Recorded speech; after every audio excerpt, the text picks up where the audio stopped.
We've all heard about the infamous number 666, which is rather cryptically referred to as the number of the beast in the New Testament, and has more recently become known as the number of the Antichrist. Before we started, if you'd like to know your life path, soul urge and destiny numbers, click the link in the description below. But what is it about this simple, symmetrical number that's been giving everyone the heebie-jeebies for the past 2,000 years? It's just a number, right? Or is it? As the boys from Numberphile explain, 666 doesn't really have any remarkable mathematical properties, but if you look back into its history, it reveals something pretty incredible about the way the Bible was originally written. Turns out, what you see in the book of Revelation, where the writer refers to 666 in an apocalyptic vision, isn't entirely what you get. Put simply, 666 is being used as a code, and not a particularly subtle one, if you were alive and literate at the time of the New Testament. This text was originally written in ancient Greek, where numbers are written as letters, as they are in Hebrew, the other main language of the original biblical texts. For small numbers, the first letters of the Greek alphabet, alpha, beta, gamma, represent 1, 2, and 3.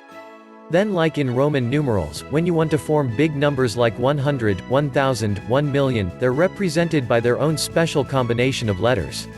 Now what this means is that every word also has a numerical value, says Pete in the video above. Keep that in mind. So back to the Bible, where in chapter 13 of the book of Revelation, it reads, "Let the one with understanding reckon the meaning of the number of the beast, for it is the number of a man. His number is 666. As the video explains, the English word reckon comes from the Greek word for calculate or solve. So it's almost as if the text is saying, I'm gonna give you a riddle, you need to calculate the number of the beast, says Pete. So what does the number 666 mean when you translate it out using the Greek alphabet? Well, given the hatred of the Roman Empire at the time, and particularly its leader, Nero Caesar, who was considered to be especially evil, many historians have been looking for references of this in the biblical text, which was not written in a vacuum, and was very much a product of its time. When you actually look at the original text, you'll see that in this passage, the letters of 666 are actually written in Hebrew, which places a higher significance on numbers meaning words and words meaning numbers than ancient Greek. The writer was very clearly trying to tell us something.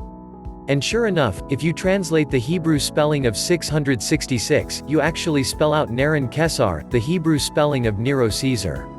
Even if you take the alternative spelling of the number of the beast, which has been found in several early biblical texts as being written 616, you can translate that out as being Nero Caesar.